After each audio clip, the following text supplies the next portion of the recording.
ए पायलमची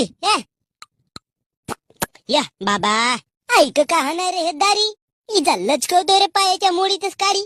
ते पाय गण्या भाऊ, तू चांगला अभ्यास केला असतास तर तुला म्हशीने त्या रागावं लागल्या. साल्या माझ्या म्हशी राखण्याचा आणि त्या अभ्यासाचा काय लेनदेन बे. अबे तर तू 12वी नापास झालास म्हणून तुझ्या बापानं म्हशी घेऊन दिलं ना, आता राख म्हणते तुला. अबे हो बे डेंग्या, साल्या माझ्या बापानं मला दुसरा चान्सही नाही दिलं, डायरेक्ट म्हशी घेऊन दिलं आणि राख म्हणते मला. उद्या पोरी भावाला जाईन ते का म्हणीन बे मी, नवरदेव का करते. आपल्या 2 लोकांच्या 4 अशा 6 म्हशी राखते. आता तेवढा तुला समजायला पाहिजे ना गण्या भाऊ. नाही म्हणजे कसं आहे, तू नापास झालास तुला म्हशी घेऊन दिलं तुझ्या बापानं, मी पास झालो मला सायकल घेऊन दिलं माझ्या बापानं. हट, माझ्या म्हशी दूध तरी देते, तुझी सायकल दूध देते का. अबे तू का डोक्याच्या भारावर पडला होतास का बे, सायकल कशी दूध देईल. तर मग आता फायदा कोणाचा झाला, तुझा झाला का माझा झाला. माझा नाही का बे, मला सायकल भेटली, बॅग भेटली, नवीन कपडे भेटले.